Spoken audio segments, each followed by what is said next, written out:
다 같이 합독하도록 하겠습니다. 시작. 너희는 유대인이나 헬라인이나 자유인이나 남자나 여자나 다 그리스도 예수 안에서 하나입니다. 아멘.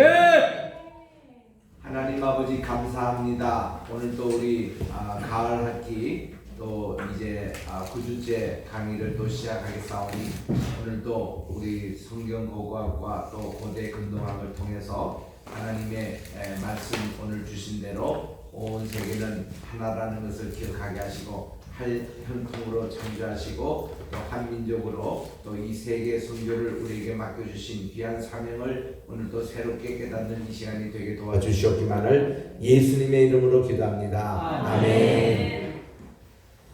여러분 다시 만나서 반갑습니다. 제가 또 코로나라는 거 생전 처음 걸려봐가지고 상당히 참 당혹스럽고 그랬습니다만은 주님의 은혜 가운데서 무사하게 잘 이렇게 마치고 여러분 앞에 오늘 또 다시 나와서 참 반갑습니다. 이거 화면 공유 화면 나옵니까? 아직 안 나오네. 네, 나오. 여기는 나오는데.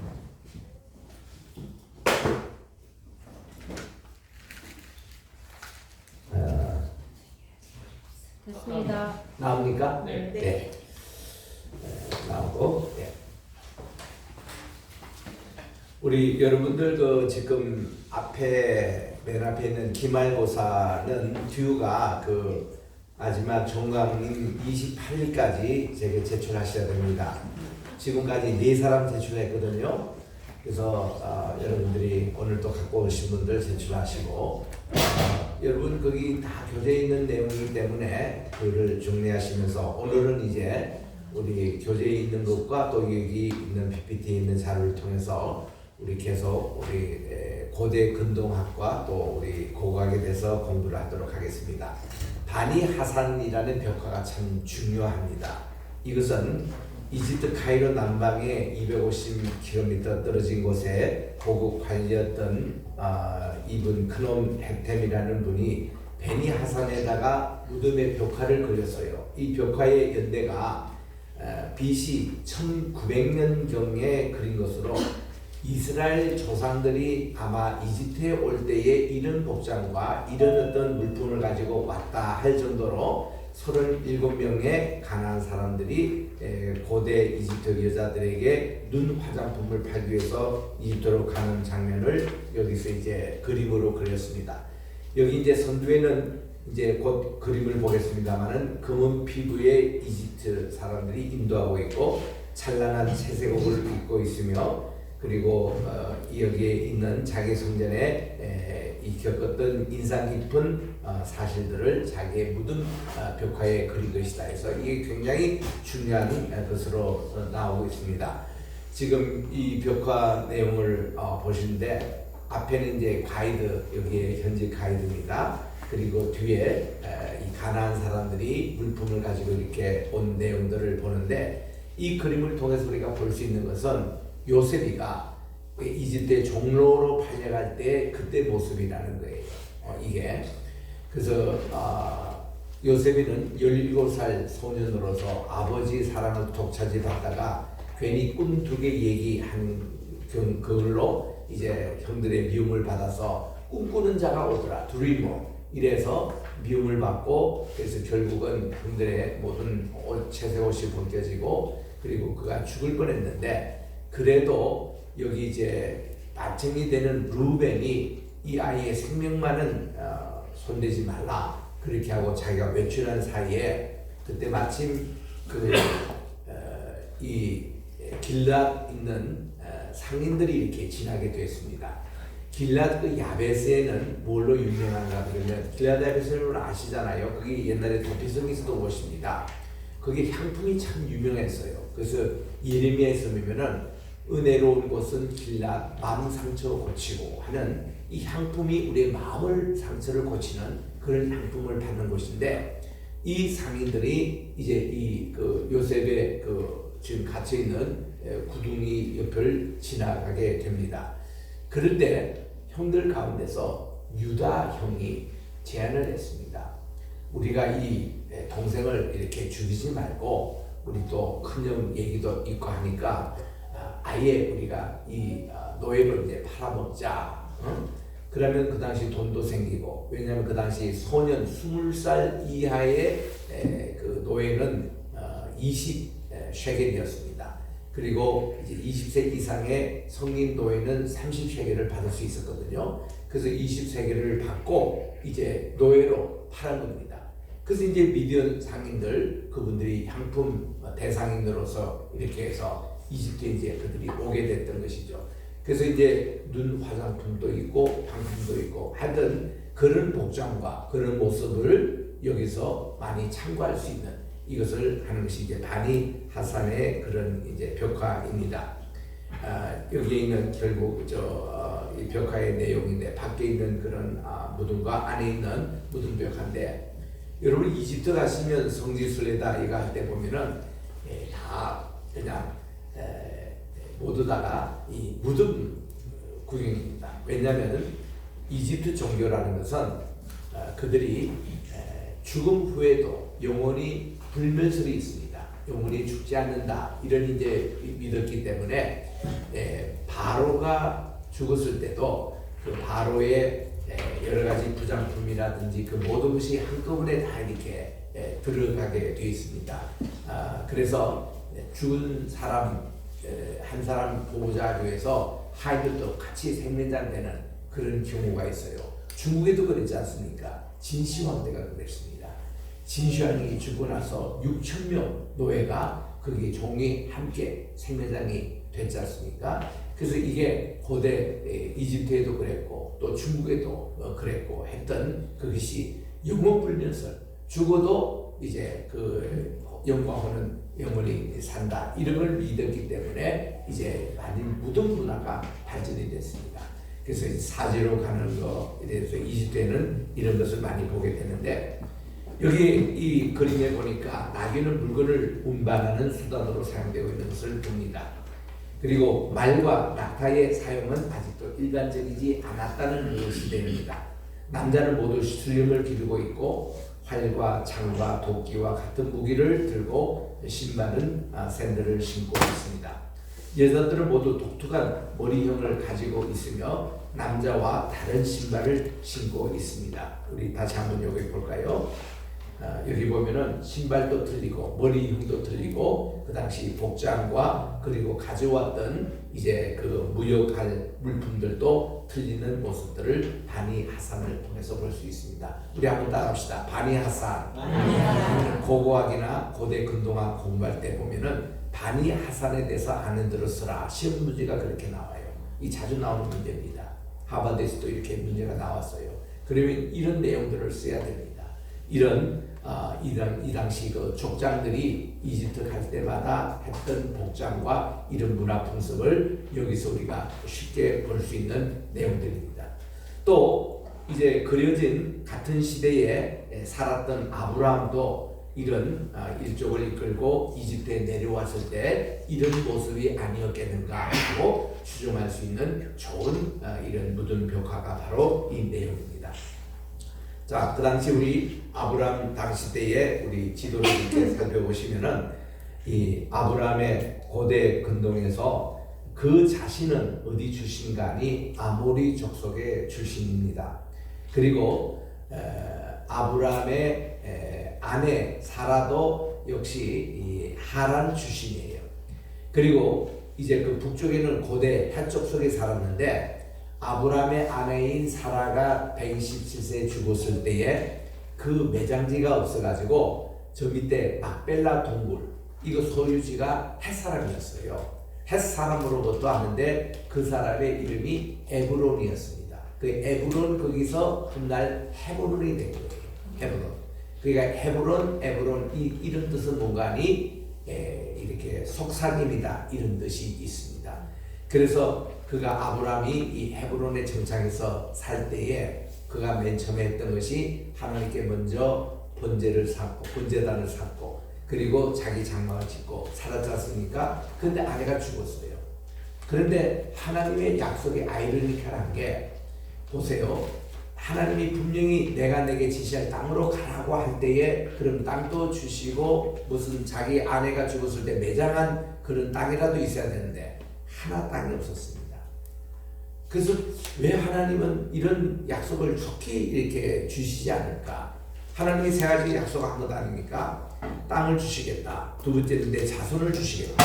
세 번째는 내가 복의 통로가 되겠다. 그래서 여호와의 복이 내게 임하리라. 이런 약속인데 이 모든 것이 보면 기다림의 연속이었습니다. 첫 번째로 이 세 가지 그래도 약속인데 그나마 일찍 이루는 약속이 자손에 대한 약속이었어요. 내 몸에서 내 자녀가 내 후손이 되리라. 누구였습니까? 그가 100세 때에 이삭을 얻습니다. 그러면 하나님의 약속을 받은 후에 몇 년? 25년 후에 이삭을 받아요. 그래서 그가 그 전에 견디지 못해가지고 13년 전에는 이슈마엘을 하갈을 통해서 낳았던 거, 그는 하나님의 말씀에 100% 순종하지 못했던 일이었습니다. 그래서 그게 불운의 씨앗으로 이제 계속 남아있는 건데, 두 번째로 땅에 대한 약속은 언제 주시느냐? 이 아브라함이 땅 매장지가 없어서 이 지금 막벨라 동굴을 사는데 거금을 치릅니다. 400세겔을 줘요. 400세겔.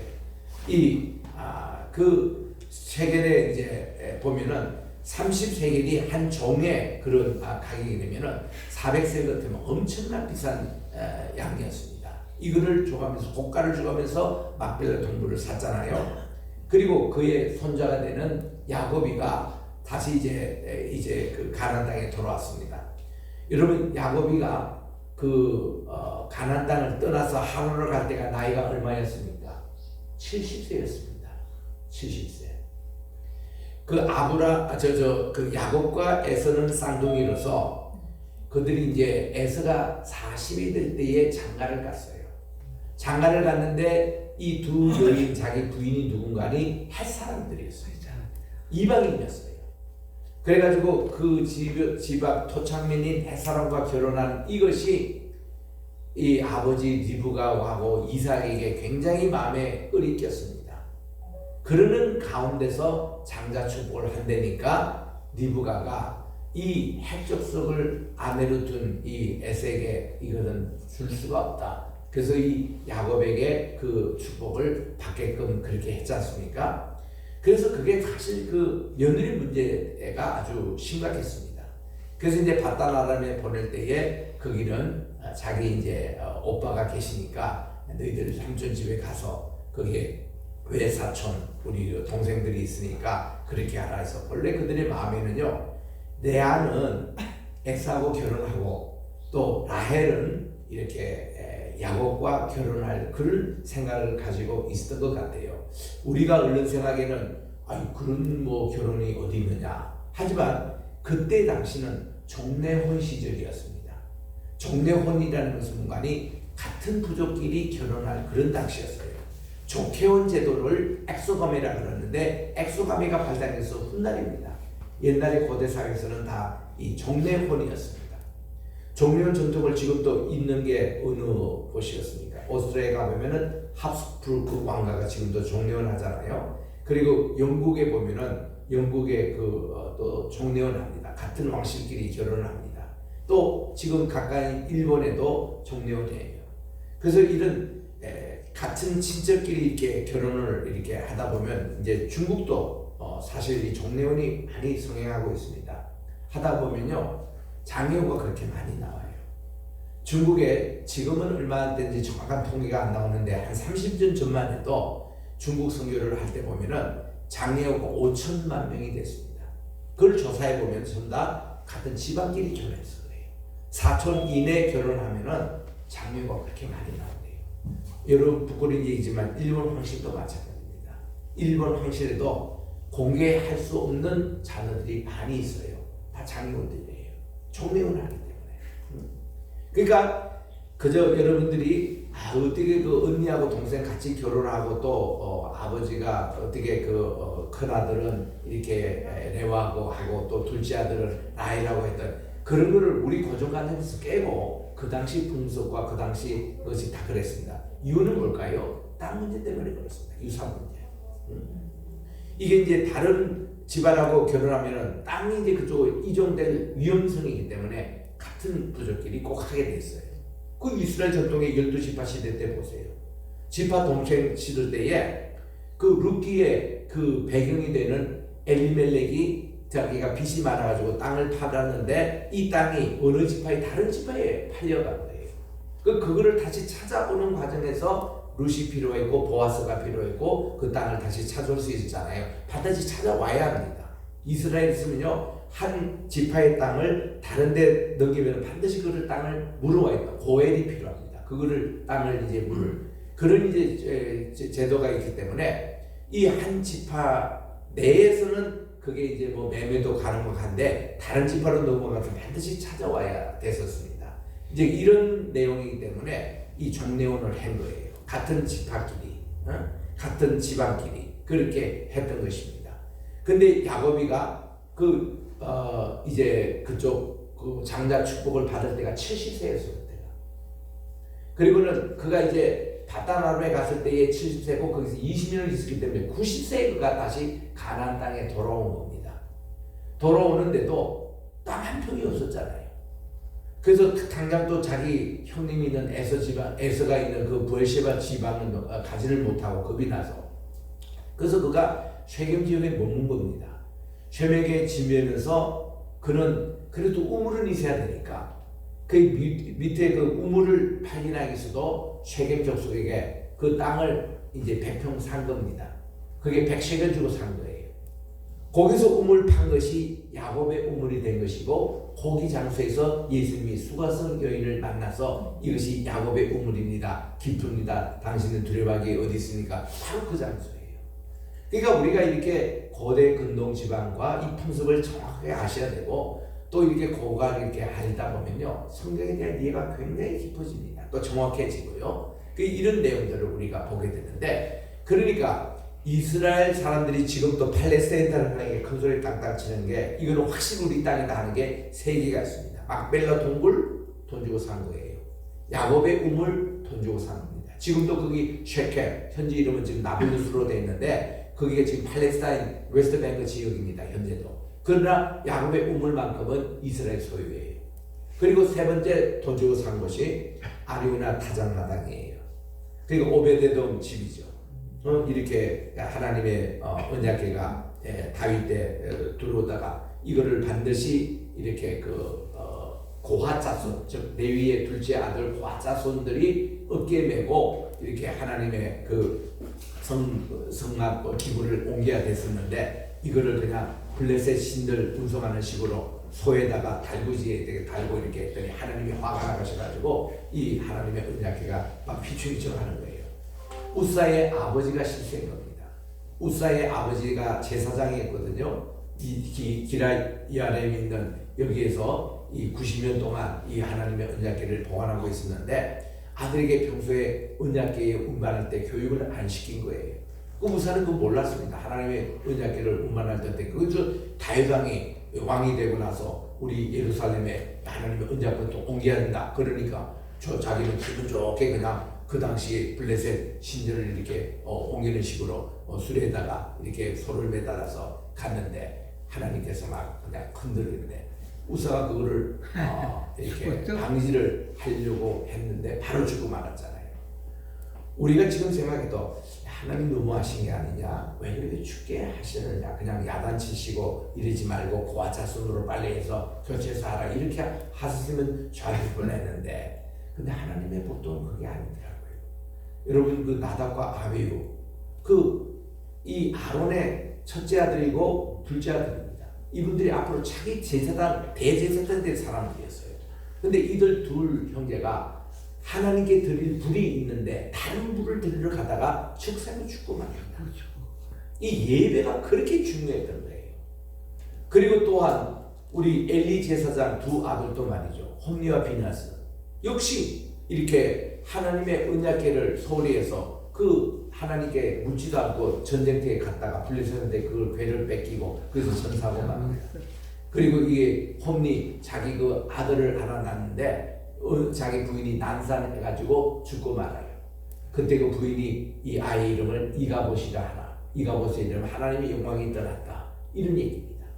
그러니까 하나님의 언약궤가 뺏겼죠. 자기 두 아들이 전사하죠. 이 얘기를 듣고 또 이제 그 자기 며느리도까지 죽습니다.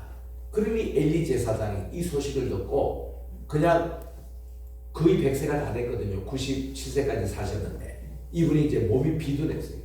옛날에 제사장들의 기름기를 많이 먹기 때문에 대체로 참 비둔합니다. 그래서 거기서 긴 의자 위에 있다가 그냥 떨어져서 목뼈가 부러져 죽었더라. 참 죽는 것도 참 이게 비참하게 죽습니다. 이게 다 예배와 관계되는 이런 내용들. 그래서 우리는 이러기 때문에 대제사장이요, 자기가 이제 용키푸르 때 이 지성소에 들어갈 때는요, 금식기도 40일 동안 하고 갑니다. 예배를 한 달을 위해서. 그리고 7일 동안은 이제 예배가 이제 일주일 남을 때는 완전 금식기도 하고 들어가요. 그래가지고 최상의 상태를 준비해서 그날 실수 하나 하지 않도록. 실수하면 죽으니까. 그래서 하나님이 우사도 그런 교훈을 행함으로 그 후로 다윗이 말이죠, 하나님의 예배에 대해서 실수가 없었습니다. 하나님에 대해서는 예배에 대해서 법도를 조금만 어기면은 이거는 죽음에 이르니까. 그래서 우리 후대에게 큰 교훈을 주고 있다는 거죠. 그래서 이제 이런 내용들도 우리 이런 고고학 이런 걸 다 알면 참 굉장히 중요하고요. 그래서 이 핵족속이 굉장히 이스라엘에서는 이렇게 저렇게 많이 영향이 있습니다.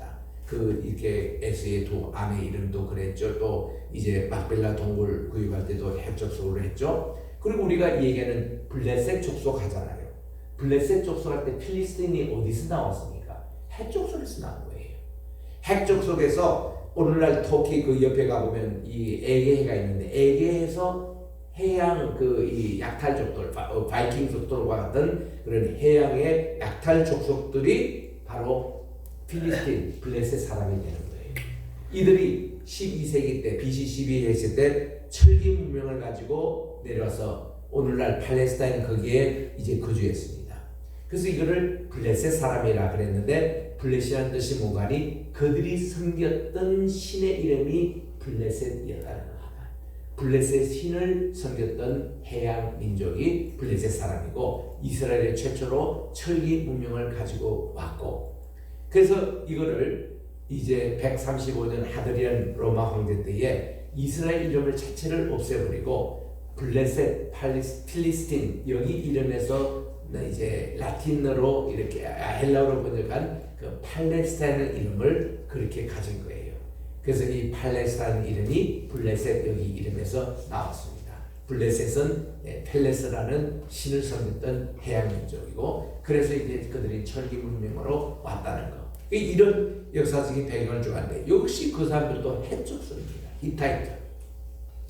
그래서 이 아브라함 때 자기 자신도 아모리 족속 출신이고, 그들의 어머니 하란 출신으로 이 레아며 라헬이 전부 다 핵족속 시추이기 때문에 이게 히타이트 여기고, 그리고 그들이 살았던 곳은 또 가나안이고, 그래서 이 자체가 고대 근동의 세계가 성경의 세계고, 이것을 잘 이해해야만이 우리들이 제대로 성경을 읽을 수가 있는 겁니다. 함무라비 법전을 보세요. 우리 세계에서 최초의 제대로 된 법전이라 그러면은 함무라비 법전을 이야기합니다. 물론 이 법전 이전에 슈메르 법전도 있었어요. 슈메르 법전이 있어서 하는데, 근데 그 법전은 좀 엉성했습니다. 67개조밖에 안 되는 엉성한 거인데, 세계에서 가장 조직적으로 잘된 법전이 함무라비 법전이에요. 우리 따라합시다. 함무라비 왕이었었습니다. 이 왕이 아브람 시대 때보다 한 100년 이제 뒤에 있는 그런 왕인데, 이 함무라비 때에 참 이 법전이 잘해서 모두 여기 있는 대로 282조의 고대 법문이 새겨져 있습니다. 여러분, 함무라비 법전하면 제일 중요한 것이 뭔가 탁스 달레온이라는 그런 이제 법이 있습니다. 눈에는 눈으로, 이는 이로, 생명은 생명으로. 우리 성경에는 생명은 생명으로 거의 안 나오잖아요. 그걸 본래 텍스 탈리오니스 함무라비 법전에 이게 동네 보상법이라고 합니다. 그거는 뭔가 하면은 이는 이로라는 것은 어느 녀석이 내게 이빨을 부러뜨렸어요. 그럼 판사가 어떻게 하냐면 똑같이 이빨을 부러뜨리라 이겁니다. 그게 동네 보상법이에요. 누가 내 팔을 다치겠습니다. 똑같이 그렇게 팔을 그렇게 하라는 거예요. 그러면 생명을 죽였습니다. 예를 들면 임산소가 있는데 소가 와서 받아버렸어요. 그러니까 아기가 죽었습니다. 낙타입니다. 그러면은 그 판사는 어떻게 하냐면 네 소를 끌고 가가지고 그 임산한 그쪽에 집안에 있는 애 가서 들이받아가지고 죽게 하라는 거예요. 얼마나 잔인한 겁니까? 이게 동네복사법이에요. 그 예수님께서는요 이 법을 얘기하면서 눈에는 눈으로 이는 이로 그렇게 하라고 했지만 나는 너에게 이루느니 하고 예수님 이제 사랑의 법칙 윤리를 이렇게 했지 않습니까? 말씀하셨는데 그 중에 하나 우리가 그리스도인들이 좀 조심해야 될 부분이 그 당시 로마법을 잘 모르면은 우리가 오해할 수가 많습니다. 뭔가 하면은 예수님께서 야 누구든지 내 오른밤을 대면은 왼편발을 돌려대라 이렇게 내 겉옷을 달라면 속까지 줘버리라 그리고 군인이 와서 오리를 가자면 심리까지 가버리라 그런 것을 굉장히 우리는 어릴 때부터 그렇게 배웠습니다. 예수 믿는 사람 참 피곤해야 되구나 얻어 터지고 달라면 다 주고 또 누가 강제 노역시키면 그대로 해야 되고 그래서 예수 믿는 사람은 누구에게 돈 빌려줘도 우리가 다시 돌려달라는 얘기도 못하고 옳은 소리 한 걸 왼편이 모르게끔 이런 좋은 의미는 받는 건 좋은데 너무 예수 믿는 사람이 비굴하게 사는 것을 이렇게 느낍니다. 근데 고대 근동학을 공부해 보니까요 그 당시 로마 법을 알고 이 말씀을 읽으면 참 이해가 됩니다. 왜냐하면 로마 법에서 상대방 뺨을 때릴 때는요 오른쪽 뺨을 때리는 예가 없어요. 우리가 뺨을 때리는 자기 오른손으로 상대방을 딱 치면 왼뺨을 때립니까? 오른뺨이 됩니까? 왼뺨이 됩니다. 왼뺨. 그게 정상이에요. 그게 정상적으로 쳐버립니다. 그런데 상대방의 오른편을 떼서 그 치는 건 오른손밖에 사용 못합니다. 이 벌을 줄 때에 그러면 내가 이렇게 치면 왼뺨을 이제 맞게 돼 있는데 그 사람의 오른뺨을 땡겨서는 어떠냐면 손등으로 때려야 되는 거예요. 손등으로. 이거는요 굉장히 인권을 아주 낮추는 그런 행위입니다. 굉장히 그 사람의 인권을 무시하고 그럴 때에 예수님은 그렇게 말씀하셔요. 너희는 당당하게 내 오른밤 왼밤을 딱 돌려대는 거는 때리면 다시 정확하게 때리시오. 바보같이 그렇게 때리지 말고 그렇게 돌려대라는 거예요. 그런 얘기를 맨날 예수님이 믿는 사람은 터지고 얻어 터지고 억울하게 그냥 빚독촉도 못하고 그렇게 살지 말고 두 번째는 법정에서 말이죠. 로마 법정에서는 이게 이제 판사가 때로 겉옷을 이거 그 당시에 겉옷이 돈이었으니까 겉옷인데 갚아라 이런 얘기하는데요. 근데 그 판사가 정의롭게 못했어요. 뇌물을 받고 아주 판결을 굳게 한 겁니다. 그럴 때 너무 억울할 때는 너희가 차라리 속옷까지도 벗어주거라. 여러분 겉옷도 벗었습니다. 속옷 벗으면 어떻게 되겠습니까? 완전 나체가 되는 거예요. 근데 로마법에 보면은 이런 법이 있습니다. 법정에서 너무 억울해가지고 나체로 이 속옷까지 벗어서 이렇게 몸을 보이면 그 즉시 이 판사는 옷을 벗게 되어 있습니다. 로마법이 그렇게 되어 있어요. 그래서 이런 판사는 혼쭐을 내주라는 거예요. 혼쭐을 내주라. 그리고 그 당시 이제 군인이 로마 군인들이 완전 무장을 하고 그들이 이제 진격할 때에 힘이 드니까 민간인을 잡아다가 완전 무장을 이렇게 지우고 이렇게 가는 경우가 있습니다. 우리 군대에 다닐 때 완전 군장 이렇게 하면 어떤 데는 24kg, 어떤 데는 이제 판초 우위까지 치면 36kg, 우리 그렇게 무장하는 엄청난 무게예요. 그걸 가지고 무장 구보하면서 10리, 20리, 와 엄청 힘듭니다. 로마 시대 때는 군인 시대이기 때문에 굉장히 그런 군인이 까다로웠어요.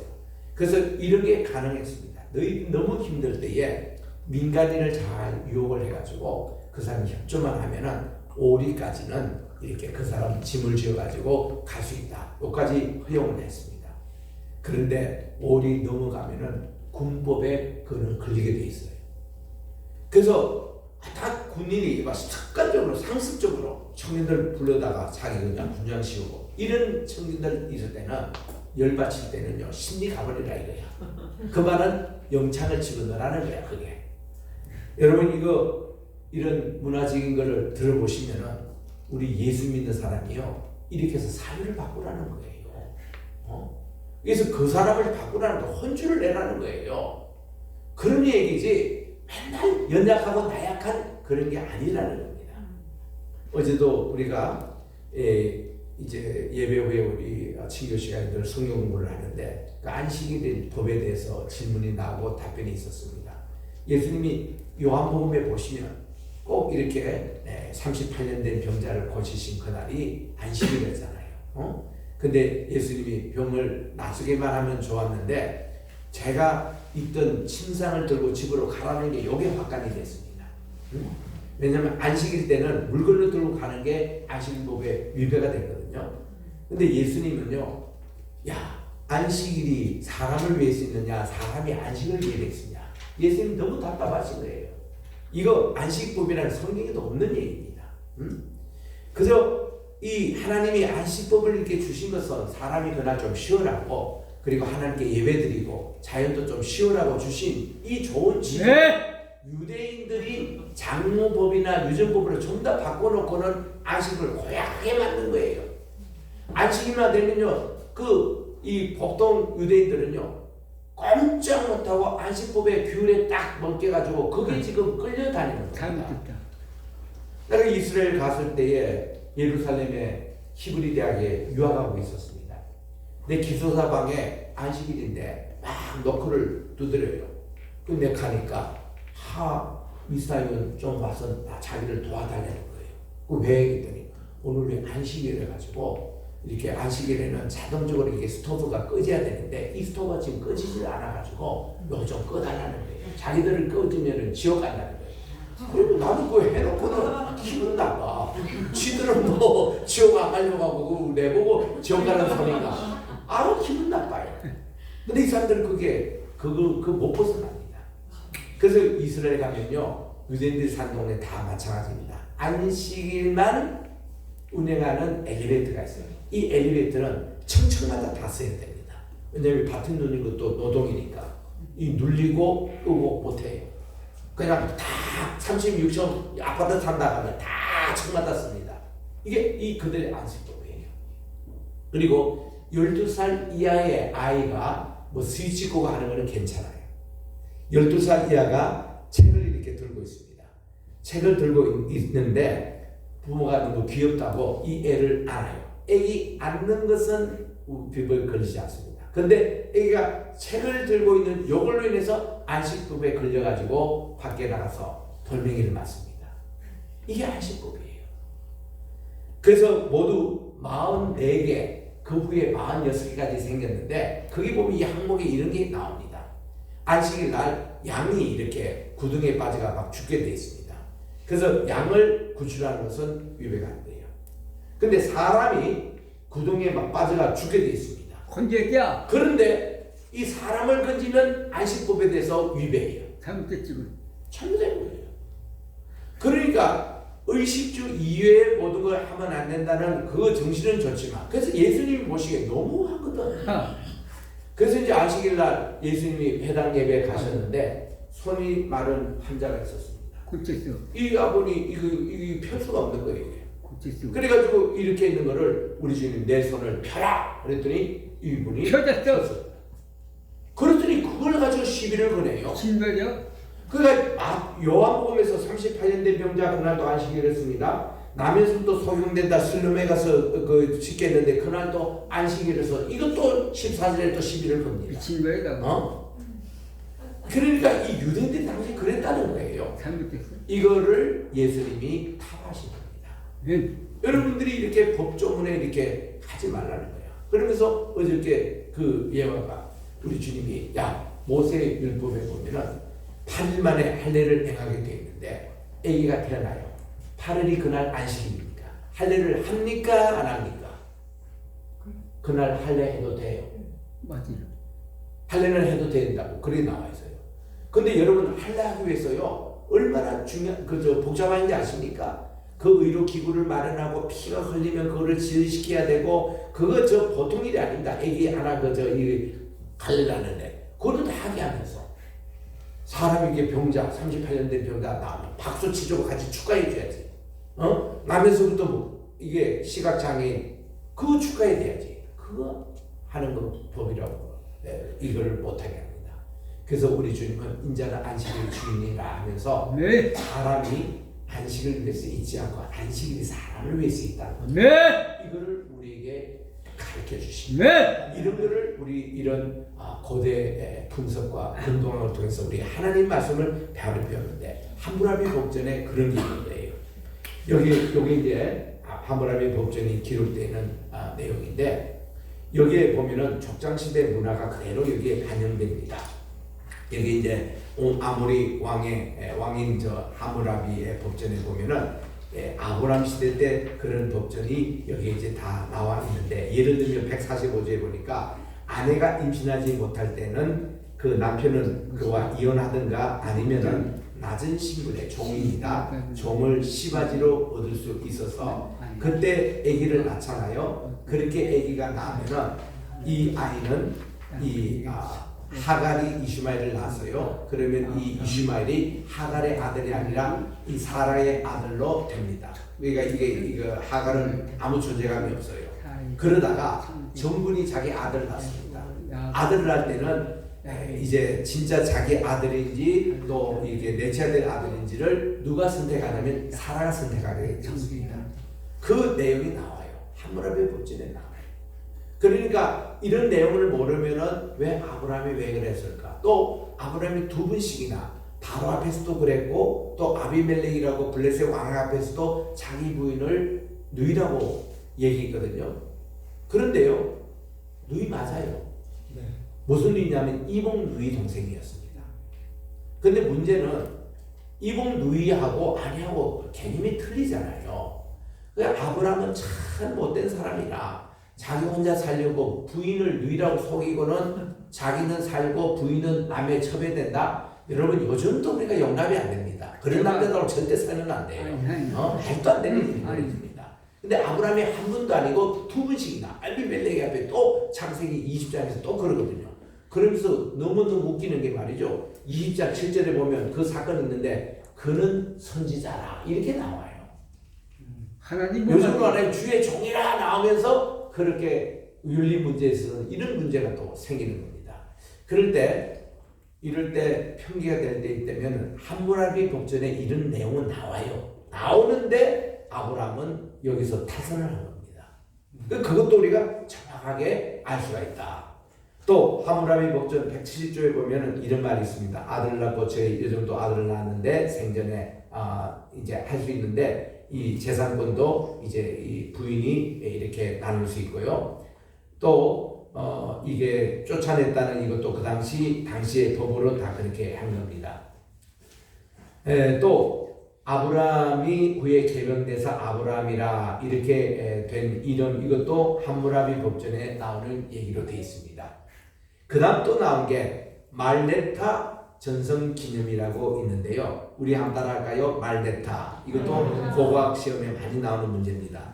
이거는 어떤 내용인가 하니 1896년에 발견된 유물인데 이집트 테베에서 말레타 왕의 전성기념비가 발견이 됐습니다. 이 내용에 보면은 이스라엘 말이 최초로 나옵니다. 이스라엘 용어가. 그러니까 성경에 나오는 이스라엘이 성경만 아니라 그 이방 문서에서 처음으로 나오는 것이 이게 이스라엘 이름이 기록되어 있는데 요 내용입니다. 이게 상형 문자예요. 그러니까 이게 언제 끝나면은 BC 1290년대 그때 이 얘기였습니다. 그들이 출애굽을 하고 한 50년 내지 100년 정도 지났을까 그때 문사에 이 전성기록에 이스라엘 이름이 나와요. 그러니까 이런 것이 굉장히 중요했던 것이죠. 자 보세요. 여기에 지금 이제 탁본에서 쭉 내용입니다. 이스라엘 이름이 모넵타 여기 이제 비석에 나오는 내용들을 여기에 영어로도 번역돼 있고 그저 상형 문자도 그대로 트랜슬리터레이션 되어 있습니다. 그때 이제 그 세티 1세 때 팔레스타인 원정하는 그 전성 기념기였습니다. 이때 이제 내용인데 세티 1세가 뭔가니 신왕조 19대 왕조입니다. 그게 초대 왕이 세티 1세였는데 이때 이제 이집트 원정할 때에 나왔던 전성기념기에 이게 나옵니다. 그 다음 또 이스라엘의 수구, 요거는 우리가 앞서 제가 소개를 했기 때문에 간단하게 넘어가겠습니다만은 예루살렘만이 아직 정복을 못했어요. 그 여호수아 때에. 여호수아 때는요 북쪽 남쪽 다 점령했는데 예루살렘 것만은 정복을 못했습니다. 왜 그럴까요? 우리는 항상 성경에 왜라고 질문하면 하나님과 관련된 질문을 하셔야 됩니다. 왜냐하면 하나님이 예루살렘 정복만큼은 다윗을 위한 것으로 남겨두신 거예요. 그때에 여부스 사람들이 예루살렘 성을 지키고 있었는데 난공불락이 시켰습니다. 여기 서쪽에는 힘든 골짜기가 있어서 이거는 이렇게 쳐들어올 수 없는 지역이에요. 그리고 이 동쪽에는 기드론 계곡이 있어서 난공불락. 그리고 남쪽 여기는 이 훗날 게헨네가 됐습니다만은 토기장에 굽는 그것으로 해서 그것도 절벽과 같은 이제 훗날 다윗성이 됐고 훗날 시온산이 됐던 바로 그 지역이죠. 자, 지금 성전산과 시온산과 올리브산 이걸로 둘러싸여 있어서 예루살렘 이 자체는 난공불락. 어디만 하나 뚫려지는 간이 북쪽에 있는 것은 육로로도 쳐들 수 있는 중앙 산악지대이기 때문에 그게 있는데 그것도 이제 다윗 시대 때에 밀로라는 성을 쌓음으로 그것도 완전히 차단을 시킨 곳이기 때문에 여부수 사람들이 계속 살고 있었습니다. 다윗이 이제 헤브론에서 왕이 돼가 7년 반 동안에 계속 호시탐탐 예루살렘을 노리고 있었습니다. 그래가지고 그가 이제 예루살렘에서 왕이 이제 취임돼야 되는데 어떻게 저거를 정복할까 하고 염탐군을 보내니까 그게 보니 이놈들이 여부수 사람들이 그 이스라엘 유대 사람들을 조롱하기를 야 우리나라에 이게 발을 못 쓰는 쫄뚝바이라든지 소경도 여러분들 군대를 막는다 하고 막 큰 소리를 치는 아주 모독을 했습니다. 그래서 다윗이 너무나 열이 받쳐가지고 마침 아무도 그 당시 그 사람들이 생각하지 못한 수구가 있었어요. 이 예루살렘 자체는 비가 내리지 않고 물이 많이 없기 때문에 밖에 있는 물을 길러다가 오는 것으로 수구가 있었는데 그 수구를 이용해 가지고 특별히 이스라엘의 유대에 있는 그 장애인들, 장애우들, 쫄뚝발이들 또 이렇게 소경들 이분들이 특별히 수구로 통해서 점령해 가지고 그래서는 예루살렘을 점령하는 바로 시초 단추가 되는데 요 수구를 발견한 겁니다. 요 수구를 워렌 샤프트라 그럽니다. 이게 해군 장교인 워렌이 이거를 발견했어요. 그래서 여기 이제 이 구멍이 지금도 그대로 있습니다. 요거를 이제 지금 고각에서 밑으로 이제 파가지고 이제 샤프트라는 게 뭔가니 여기 물이 있는데 여기 지금 예루살렘이 이제 땅입니다. 여기서 직선으로 물이 이렇게 끌어올릴 수 있는 요거를 샤프트라 그래요. 그러니까 이제 워렌 장군이 이거를 발견했습니다. 그래서 이거를 워렌 샤프트라 그러는데 1867년에 영국 장교인 워렌이 이거를 발견했습니다. 그래서 워렌 샤프트라고 하고 지름이 2m 정도의 원통형으로 된 수직 터널을 발견한 겁니다. 우리 따라합시다. 워렌 샤프트. 이것도 고가 공부한 사람 다 아는 얘기입니다. 이거를 꼭 아셔야 돼요. 그래서 이것은 예루살렘 주민들이 성 밖으로 나가지 않고 지하로 뚫은 이 수직 터널을 통해서 기온샘으로부터 물을 길어 오르는 장치인데 이것이 훗날 발견된 것이 히스기야 터널이 된 겁니다. 그래서 이런 기온샘에서 나오는 이런 물 그래서 이거를 워렌 샤프트가 발견해서 유명한 얘기가 된 겁니다. 그 다음 실로암 비문 이것은 지난번에도 제가 한번 소개한 바이기 때문에 간단하게 소개하겠습니다. 이 실로암은요 어디하고 연결되는 거니 예루살렘 성 밖에 있는 기온샘과 연결이 됩니다. 그래서 그 성 밖에 있는 물을 성 안으로 끌어들여서 예루살렘 내에서 이제 물을 이제 마실 수 있도록 한 것이 이게 실로암이에요. 이 뜻은 보내심을 받았다는 뜻입니다. 그런데 1880년에 한 팔레스타인 소녀가 여름에 멱을 감다가 넘어졌습니다. 넘어져가지고 딱 보니까 이 실로암 연못 위에 있는 벽에 글자가 쓰여 있는 걸 발견했어요. 깜짝 놀랐습니다. 이게 이제 히스기야 터널인데 히스기야 터널의 마지막 종착지가 이 실로암 못이고 그리고는 이게 이제 그 실로암 위에 이 비문이 이제 새겨져 있는데, 자 지금 이거 보니까 히스기야 때에 히스기야 왕은 아시는 대로 남쪽 네 왕이 하나님의 눈에 선하게 보낸 왕이었습니다. 우리 따라합시다. 아사, 여호사밧, 아하스, 미안합니다. 요시야, 히스기야. 이 네 왕이 하나님의 눈에 선한 왕이었거든요. 나머지 저 북쪽 왕 19명 전부 다 나쁜 왕이었습니다. 우상 숭배했던. 그리고 이 남쪽에서도 이 네 왕 이외에 나머지 15명 왕이 전부 다 악한 왕이었어요. 다 우상 숭배제였습니다. 그 중에 히스기야 왕, 그때 활동분이 이사야입니다. 이사야 때에 여기에 아스레에서 침공이 들어온다는 소식을 들었습니다. 그러면 예루살렘이 포위가 되고 자동적으로 거기 아세라는 엄청난 병력을 몰고 오기 때문에 도저히 이길 수가 없습니다. 그러니까 그들이 포위됐을 때 제일 큰 문제는 식수 문제였습니다. 그래서 어떻게 하면은 기온샘에 있는 것을 성 안으로 끌을 수 있을까 고안을 했어요. 그래서 히스기야 주도로 건축 공학자를 불러가지고 의논했더니 이거를 S자로 파는 거예요. 그 당시에 건축 공법이니 뭐 요즘과 같이 무슨 CD 촬영이 이거 전혀 없을 때도 어떻게 S자로 그렇게 파도록 유도했을까? 다들 모른대요. 이거 왕들의 무덤을 피했다 뭐라 하는데 내가 얘기합니다. S자 판 것은 무궁선을 받는 거다. 그것도 모르느냐? 무궁신앙을 하면 그게 그냥 바로 답이 나오는데 이게 몽선을 걸어야 이게 여기서부터 운동이 시작되잖아요. 이겁니다. 이 원리입니다. 그렇게 파 들어왔는데 이거를 어떻게 파는지 1880년까지 몰랐습니다.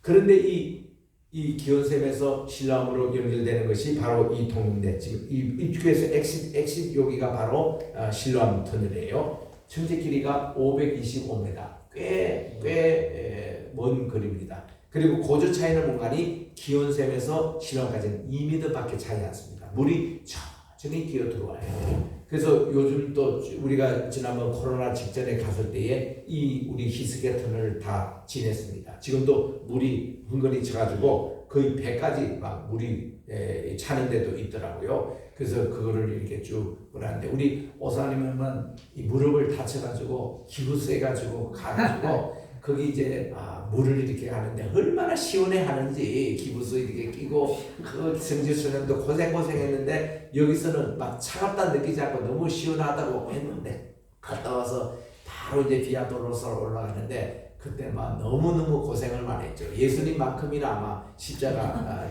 기억을 했는데 요게 지금 그런 이게 그 바로 히스기야 터널이 바로 이렇거든요. 그래서 이제 여기 보니까 천정에 있는 이 글씨가 바로 이게 원본 글씨예요. 그래서 우리가 이제 고가 공부할 때 이거를 전부 우리가 탁본을 하게 합니다. 이거를 그대로 먹과 이렇게 그 습자지에 이렇게 적게 만드는데 이걸 거의 다 외우셔야 됩니다. 요 히브리어는 여러분들이 지금 학교에서 배우는 그런 알레브 베이스 김멜 그게 아니고 BC 8세기 때 그때 히브리어예요. 그러니까 이 다윗과 솔로몬 시대 때 썼던 그 히브리어 그 글자 체입니다. 그걸로 이렇게 기록이 되어 있는데 이거를 해석해 보니까 이런 말이 나와요. 굴이 굵어진 과정은 이러하다. 양편에서 중심부로 향해 가는데 이게 S자 형태 무궁선을 그리고 갑니다. 그리고 중간 지점쯤 도달했을 때 3규빗만 나왔어요. 3규빗이라는 것은 이게 6변입니다. 여기서부터 요게 1규빗, 요게 2규빗, 여기가 3규빗이에요. 요까지 여기서 이 3규빗이 따왔을 때에 상대방이 흐르는 이게 소리를 들었다는 겁니다. 이번에 그 봉화 광산에서 9일 만에 구출된 두 분 걸어서 나온 분들이죠. 이분들이 식량이 다 떨어져 갔을 때 커피 믹스로 이렇게 연연했고 또 이렇게 절벽에 이렇게 떨어지는 물로 가지고 연명을 했는데 자 그들이 일주일이 지나고 나서 거의 이제 절망 상태에 들어왔을 때에 밖에서 굴착기로 하고 자기들을 이제 구출하려고 작업하는 그 소리를 늘 듣고서 희망을 끝까지 포기하지 않고 이제 자기를 구출하겠다 하는 그런 얘기가 들리더랍니다. 그래서 이제 맨 마지막 단계에서 이렇게 와서 막 굴 뚫는 소리가 나고 할 때 자기들도 상대방에서 같이 이렇게 뚫었다는 거예요. 그래가지고 탁 뚫리는 순간에 자기 부하 직장 그분이 와서 형님 하는 것 같아요. 그래가지고 극적인 재회가 일어나서 이번에 구출됐잖아요. 그런 거를 연상케 하는 이런 일들이 이 실로암 터널에 기록되어 있습니다. 3교시 남겨두고 상대방에서 그래는 이걸 꽝꽝이 괭이 소리 이런 얘기를 들었다는 거예요. 그리고 서로 부르는 소리도 들을 수 있다는 겁니다. 그래서 그들이 만났을 때 돌 깎는 도끼가 서로 부닥치고 그리고는 극적으로 이게 탁 터져진 거예요. 그래서 525m 중간 지점에서 이들이 극적으로 그렇게 만났다는 거. 이거 하나님이 하신 일이죠. 하나님이. 이런 얘기가 여기 기록되어 있습니다. 그런데 더 신나는 것은요. 그 당시만 해도 이 규빗이 얼마 길인 줄 몰랐어요. 그런데 여기서 1200 규빗이 딱 나옵니다. 요거를 525m 딱 나눠보니까 이게 46cm 한 규빗이. 이 46cm가 이 두 뼘이다. 이게 이 문서를 통해서 알게 된 거예요. 그러니까 1880년 전까지만 해도 규빗이 얼마인 줄 몰랐는데 이 문서 하나로 그것이 알려지는. 그래서 우리가 탁본해 봅니다. 그 탁본하고 이걸 가지고 현대 이제 히브리어 이렇게 적고 그리고 이걸 가지고 우리는 번역을 다 하고 이제 그랬던 그 탁본인데 이런 얘기를 공부하는 거예요. 그러니까 바로 이 실로만 여기에 예수님께서 나면서부터 소경된 자 시각장애인을 예수님이 진흙에다가 발라주시고 실로에 가서 씻어라. 그렇게 해서 그가 가서 씻게 됐지 않습니까? 이 실로암에서 말이죠. 중요한 게 초막절 마지막 날에 제사장이 실로암에 와서 주전자로 물을 이렇게 뜹니다. 떨면서 40년 동안 하나님께서 우리를 물로 늘 제공해 주셔가지고 우리가 목말르지 않았다고 이거를 가지고 떠서 예루살렘으로 이제 그 행진을 했어요. 예수님이 초막절날 마지막 날에 그걸 보신 거예요. 그리고서는 말씀하시기를 누구든지 목마른 자는 저거는 또 마시고 또 목이 마를 저 물이 아니라 내 배에서 흘러나오는 생수의 강을 그게 제가 어저께 설교였습니다.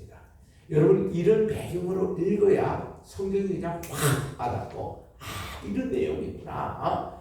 그래서 우리 주님께서 이 생수의 강 그러니까 이게 그런 것이 또 이제 요한복음 이제 8장에서 보면은 이 가나바다 현장에서 납힌 여자가 이제 죽을 뻔했습니다. 그런데 이 여인이 서 있는 곳이 바로 예수님 옆에 서 있었다는 사실이 참 중요했습니다. 왜냐하면 그들이 다 돌을 들고 던지려고 했지만은 누구 때문에 예수님 때문에 또 감히 던질 수가 없었던 거예요. 누구든지 죄 있는 자가 먼저 돌을 대라. 그때 우리 주님은 땅에 서시면서 글씨를 쓰고 계셨다는 거죠. 그래서 우리 주님이 무슨 글씨를 썼을까? 얼마나 켈빈도 궁금해하고 또한 존 칼빈도 누군가 존 웨슬리도 궁금해하고 그거 주소부터 보면 재밌는 거 많이 씁니다. 그런데 한 두 가지 재밌는 걸 내가 봤는데 하나는 뭔가니 우리 주님께서 말이죠. 딱 늙은 사람 보더니 너 매들 며칠 날 누구하고 뭐 했지 하고 그래서 기겁을 하고 도망가는 젊은 사람도 매들 며칠 뭐 했지 누구하고 연애했지 기겁하고 도망가는 거예요. 그래 다 도망가 버렸어. 그러니까 조용하니 예수님이 일어나주시고 다들 어디 갔느냐 다 가고 없습니다. 이 요인이 그러면 너를 정죄한 자가 없느냐 없습니다. 그때 주님이 이런 말씀하세요. 나도 너를 정죄하지 아니하노니 가서 다시는 죄를 범하지 말라. 두 가지 때문에 사랑이에요. 이 여인이요 그 현장에 있었다면 돌마다 죽었을 겁니다.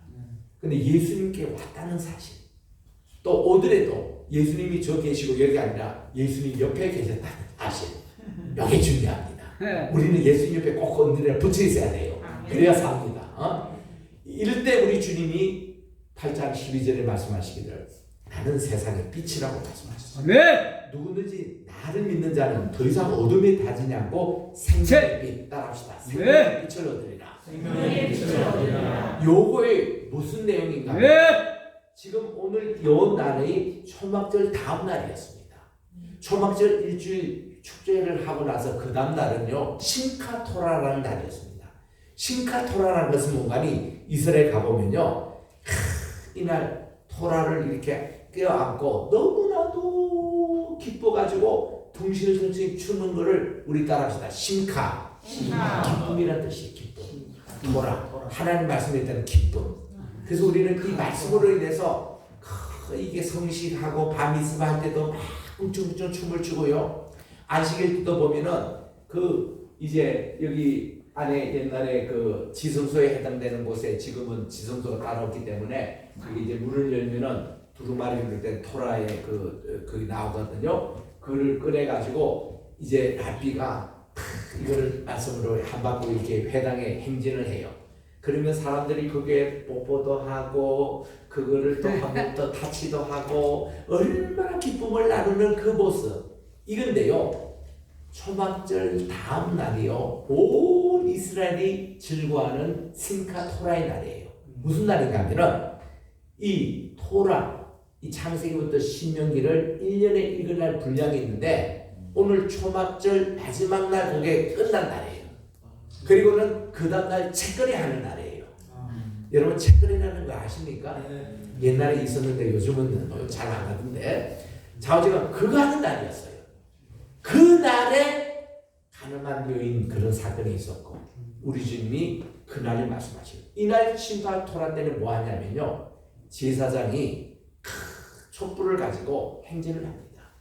옛날에 우리 40년 광야 시대 동안에 하나님이 우리에게 정말 구름 기둥과 불 기둥으로 우리를 인도했던 그를 기념해서 이렇게 행진을 했거든요. 그 행진은 그날이었습니다. 그때 우리 주님이 야 저게 아니고 내가 바로 세상의 빛이야.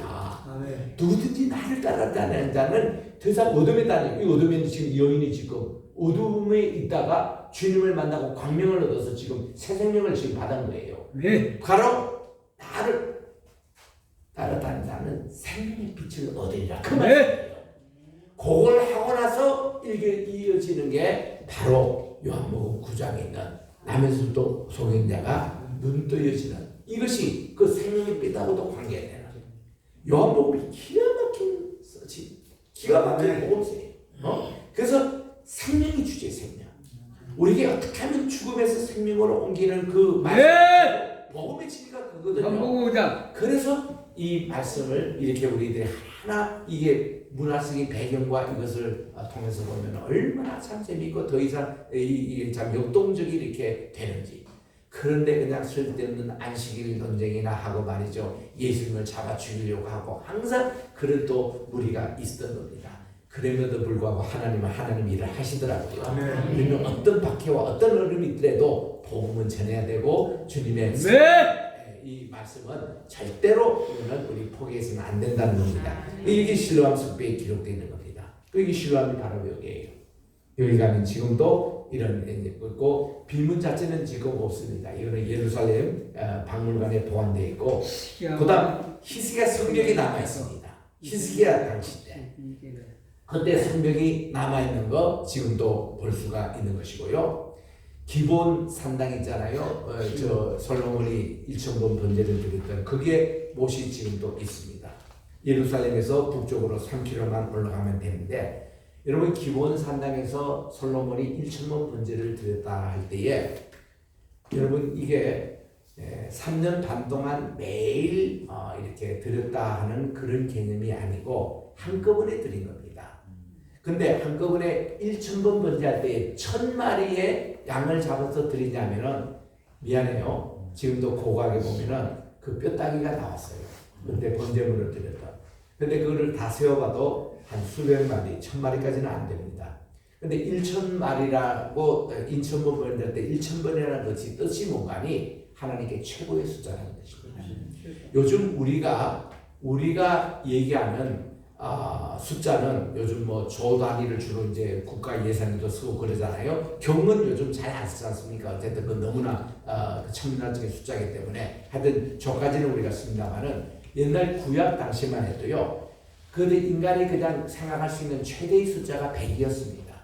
그래서 창세기 26장 12절에 보면은 이삭이 그해 수확을 했는데 100배 수확을 했더라 이렇게 나오고 예수님이 또 우리의 옥토바 때 했을 때 어때요? 30배, 60배 그다음 뭐예요? 100배 수확을 했다는 것을 최고 수확을 얘기하는 겁니다. 그 당시 100배라는 게 최고의 개념이었어요. 그런데 요 100배 그거보다도 더 한 1000이라는 이 숫자는 그건 하나님의 숫자로 얘기했던 겁니다. 오늘 아침에도 새벽 기도 시간에 읽었습니다만은 시편 90편에 보니까 모세의 기도에 보니 우리가 하나님의 전에 있는 하루가 우리에게는 천날과 같아오니 이 비교법이에요. 꼭 천이라는 뜻이 아니라 그만큼 인간이 그 당시 계산하고 생각할 수 있는 최대 수를 천으로 표시한 겁니다. 천년이고 이런 개념입니다. 그래서 이제 세대주의자들이 그걸 해서 이제 이 천을 이제 1위로 이렇게 계산해서 우리 세계 역사가 한 7,000년 이렇게 나오는데 그래서 우리 1000번 번제를 드렸다 할 때 의미는 그 정확한 계산적인 천이라기보다도 하나님께 최대의 제물을 드렸다 그런 뜻입니다. 근데 내가 미국에 이민 목회할 때 그런 얘기 있어요. 이 미국에는 그런 것이 시작되지 않았는데 한국에서 어느 순간에 내가 알기로 한 25년 30년 전 같아요. 1,000원 번제라는 게 한국이 생겨가지고 자녀를 위해서 하는데 계속 3년 6개월 동안 이렇게 1,000원 번제를 다 드리고 마지막에 목사님 축복 기도 받고 했는 그런 이제 번제 1,000원 번제 지금도 하는 게 많을 겁니다. 이게 성경적입니까 아닙니까 라고 제가 이 라디오 방송에서 우리 맨하탄에서 이렇게 하는데 신앙 상담 시간에 그 질문이 들어온 거예요. 근데 내가 그대로 답변을 했습니다. 예, 3년 반 동안에 드리는 번제가 아니라 한꺼번에 주님께 드린 겁니다. 그것도 1,000이라는 그런 생각보다도 제일 그는 많은 숫자입니다. 그러니까 요즘으로 말하면 예수님 당시에도 1,000번 그 번제, 이 솔로몬 당시 1,000번 번제라면 요즘은 그래요. 10,000원에도 시시한 시장 아닙니까? 요즘은 100,000원에도 요즘 눈도 안 쳐다보잖아요. 요즘은 뭐예요? 억 단위 아니겠습니까? 그러니까 억은 적어도 드려야 된다. 실제로 개념에서 그렇게 얘기하지 않습니까? 요건 오늘 주일이 우리 추수감사절입니다만은 미국의 어느 한 분이 이렇게 추수감사 예물을 얼마나 드릴 것인가 해서 이분이 매 하루하루 내가 1불씩 하나님께 심는다, 감사의 제물을 심는다 해서 365불을 드리기 시작했습니다. 그 이듬해는 그가 한 달에 1년에 5불씩 계산해서 365 곱하기 5에서 그리고 그게 이제 10으로 결국 그분이 100단위로 해가지고 아주 정말 추수감사 헌금을 그렇게 드리는 이 정신이 미국에는 퍼져가지고 되게 그렇게 추수감사 헌금을 합니다. 근데 한국에도 요즘 그런 것이 들어왔는지 안 왔는지는 모르겠습니다만은 이런 우리가 하나님께 그 드리는 방법이 내가 최선을 다해서 드린다는 의미가 1,000번 번제라는 겁니다. 그래서 우리가 너무 이거를 계산적으로 생각하는 이게 이제 기본에 있는 모세 내용인데 여기 이제 산당에 보면요 거기 이제 수로가 나오는데요 그대로 있습니다. 이런 기본 상자처럼 지하 수로가 있는 곳가 하솔이라는 곳에 있어요. 그리고 게셀이라는 곳에 있습니다. 그리고 이 기본 여기에 이게 있습니다. 그래서 이게 이 뭡니까? 그 머깃도 거기도 있고요. 그래서 우리 한번 성경 말씀을 찾아봅시다. 우리 열왕기상 9장 15절에 있는 말씀을 찾아봅니다만은 열왕기상 9장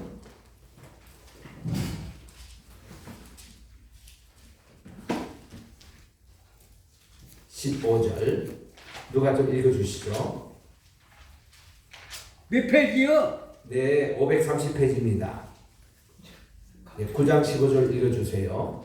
솔로몬 왕이 역군을 일으킨 까닭은 이러하니 여호와의 성전과 자기 왕궁과 밀로와 예루살렘 성과 하솔과 무깃도와 게셀을 건축하려 하였습니다. 네, 여기서 밀로라는 것은 아까 얘기한 대로 솔로몬 때에 그 예루살렘의 유일하게 난공불락이 아닌 북쪽을 산 것을 이 밀로성이라 그래요. 여기와 지금 이거 솔로몬이 쐈던 겁니다. 그리고 예루살렘 성에도 지하수로 그리고 하솔, 무깃도, 게셀 이게 있는데 이 말씀이 처음 읽혀지기 전에 이게 불과 100년도 안 됩니다. 이럴 때에 과연 하솔에 이게 지하수로 있을까? 파보니까 있었어요. 그래서 그 다음 무기토를 고다 판 겁니다. 그 있었습니다. 그리고 개세를 또 판 거예요. 있었습니다. 그리고는 여기 기본까지 파괴된 거예요. 그래서 이 모든 이게 고고학자들이 성경에 근거해서 해보니까 그대로 나오는 겁니다. 자, 그 다음에 이제 모압왕 메사 전성 기념기에 대해서는 이미 좀 시간이 많이 가서 요거 마지막 얘기하고 제가 오늘 마치도록 하겠습니다. 얼마나 공부할 게 많은지 이게 고가 또 재밌고요. 이 메사 왕의 전성 기념기는 열왕기 3장에 나오는 얘기입니다만은 여호사밧 시대 때입니다. 그때 북쪽 왕에는 아합 왕이었어요. 아합 왕의 아버지가 오므리 왕이었습니다. 이 오므리 왕은 얼마나 유명한가 하니 그 사마리아로 천도한 분이에요. 본래 이 그 북쪽 왕국에는 수도가 세겜이었습니다. 세겜이 있다가 그 다음 이제 여로보암 때 옮긴 수도가 따라합시다. 디르사라는 게 기쁨이라는 뜻이거든요. 디르사라는 거로 옮겼다가 오므리 왕 때 사마리아로 천도합니다. 근데 오므리가 이렇게 국력도 키우고 천도하고 참 좋은 일을 많이 했던 사람인데 큰 실수한 게 있습니다. 자기 아들 아하 왕을 위해서 그 색시를 이세벨을 이렇게 데려온 거예요. 시돈 왕 공주. 근데 얘가 그냥 온 게 아니라 바알 종교를 가지고 온 겁니다. 바알 종교 선교사로 온 거예요. 이게 큰 실수였습니다. 그래서 이게 바알 종교를 다 퍼뜨린 그런 곳이었거든요. 그 아하 왕이에요. 그 자기 아버지 오므리 때에 그 모압 지역의 그 나라를 이제 에서 전성해가지고 그 모압 왕 메사가 매년 10만 마리 양털을 종으로 바치고 있을 때입니다. 그랬는데 자 아버지가 돌아가시면서 아합 왕 때 이 종을 딱 끊은 거예요. 그래서 이제 아합 왕이 남쪽에 그 사신을 보냈습니다. 여호사밧 왕이 원래 착하고 기도 많이 하시고 이런 분이어서 내가 지금 저기 모압 왕을 지금 치러가는데 이런 이유 때문에 당신 좀 같이 좀 갈 수 없겠어. 그 당시에는 또 남북한이 괜찮은 사이였기 때문에 또 여호사밧이었기 때문에 그래서 이 두 연합군이 해서 그럼 모압으로 갑시다 하고 가게 된 거예요. 가다가 보니까 또 에돔을 지나게 되네요. 그 에돔 왕에게도 사실 보내가지고 우리 저 모압을 치러 가는데 같이 갈까요? 하니까 간 거예요. 역사적으로 처음 그렇게 세 연합군이 가서 모압을 치러 가게 된 겁니다. 근데 모압 땅에 딱 도착을 해서 이제 여기 카락성이 있어요. 카락성이 있는데 큰 뭐 성도 높고 굉장한 그런 곳인데 여기에 이제 들판이 이제 쫙 여기 있습니다. 아이고 물이 다 떨어졌네요. 여러분 전쟁에서 물 떨어지는 것은 총탄 떨어지는 것보다 더 심각한 얘기입니다. 그러니까 완전히 패전입니다. 그래서 이 위기 상황에서 아합도 당황하고 에돔도 당황하는데 여호사밧은요 당황하지 않았어요. 여기 아합 왕이요 혹시 여호와께 물을 종이 있냐고 선지자가 여기 계시냐고 했더니 있긴 있는데 그 엘리사라는 그 친구는 내게 좋은 말만 얘기 아니라 늘 나에게 비판하기 때문에 내가 그 친구 싫어해요. 그런 날 얘기하지 마시고 하나님의 기도하는 사람이니까 모시고 오라. 그래서 이제 여호사밧이 이제 초청해서 엘리사가 온 겁니다. 엘리사가 왕이 오라고 했다면 자기가 나설 거래요. 여호사밧 왕이 오라고 해서 온 겁니다. 그러니까 이게 엘리사가 이런 얘기합니다. 여기 혹시 하나님께 찬양 드리는 찬양사가 없냐고 수금을 듣는 찬양을 하는 분이 없냐고 그 수송하니까 있는 거예요. 다윗의 후손 되겠죠. 이렇게 이 찬양 사역으로 또 수고한 우리 그 아삽의 후손도 있고 고라의 후손 그런 사람 가운데 한 분이겠죠. 그래서 이 하나님께 수금을 듣고 찬양하는 가운데 영감이 임해가지고 하나님이 엘리사에게 이렇게 지시합니다. 여기 있는 빈들의 많은 개천을 봐라. 그래가지고 하나님 말씀 그대로 선언합니다. 여러 세 군사들이요 여기 많은 개천을 파세요. 그러면 보통 신앙이 없는 사람들 같으면 선지자님 지금 물이 없어서 우리 당장인데 무슨 여기에 물이 있다고 그 개천을 파러 가십니까? 어디서 물을 좀 구해 오시던가 하늘의 비를 쏟게 하시던가 오아시를 만들어 주시던가 이렇게 할 텐데 하나 불평 없이 다 그들이 개천을 팠습니다. 그랬더니 그 다음날 아침에 일어나 보니 그 팠던 물에 그 우물이 물에 가득 물로 채워졌어요.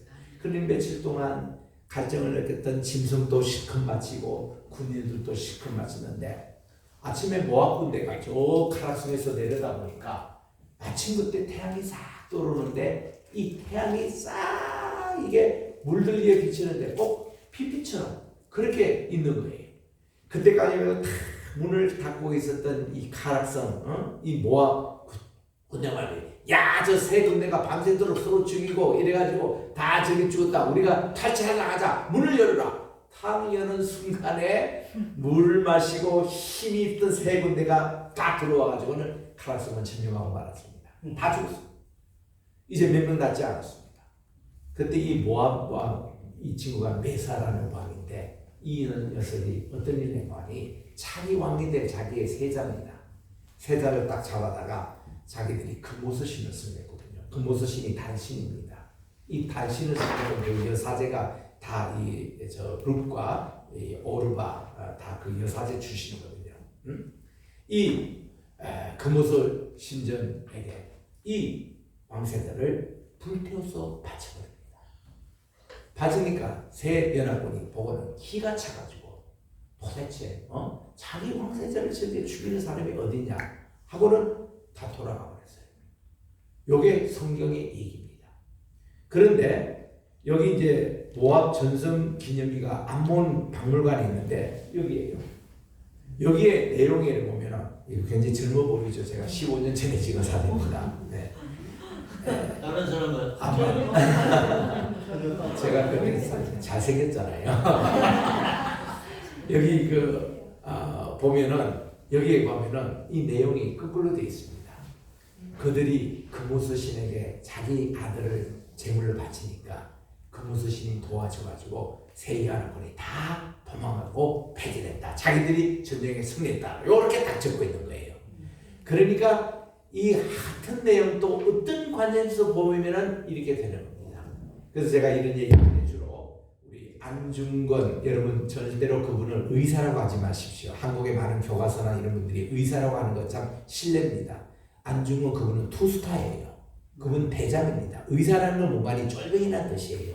쫄병 가운데서 애국하는 사람은 의사라 그러고 이 투스타 이런 분들은 대장이라고 꼭 직함을 해줘야 됩니다. 우리 한번 따라할까요? 안중근 대장. 안중근 대장. 앞으로 꼭 대장으로 하세요. 그분 그 의사입니다. 의사보다 훨씬 계급이 높은 이런데 안중근 그런 대장 이분도 일본에서는 그 사람을 죽인 날에 살인 부분은 나옵니다만은 우리 한국에서는 그분이 애국지사지 않습니까?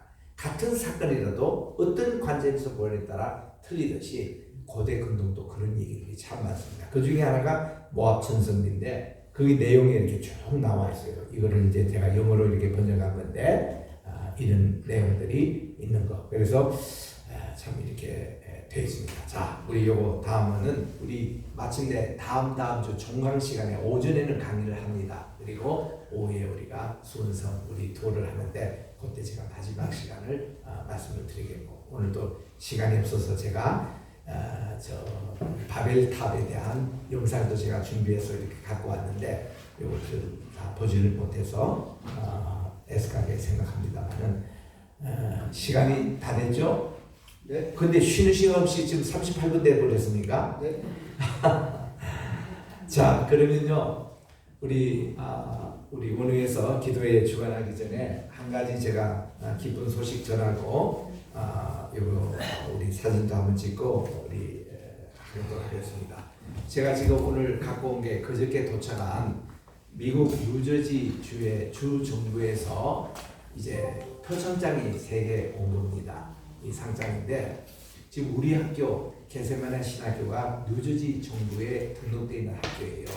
그 학교에는 프린스턴 대학교 또 뉴버런시 대학교에서 미국 그 유능한 대학에도 너무나도 많고요. 그리고 또 신학교도 참 많이 있습니다. 그 가운데서 우리 학교가 우수 학교로 선정이 돼가지고 제게 이렇게 표창장을 보내왔습니다. 그래서 제가 이제 하나 받고 또 우리 이사장 그 상도 같이 왔어요.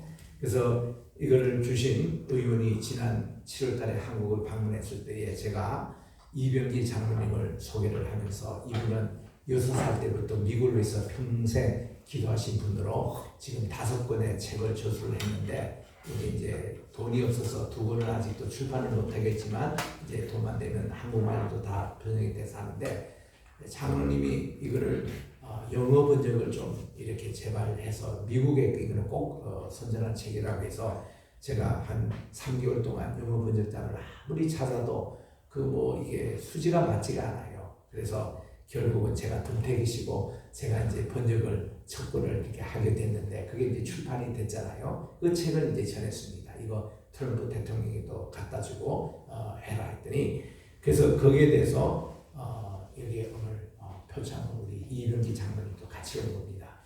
그래서 우리 이제 겟세마네 우리 선교 신학교에서 우리 세계 선교회가 지금 조직되고 있는데 우리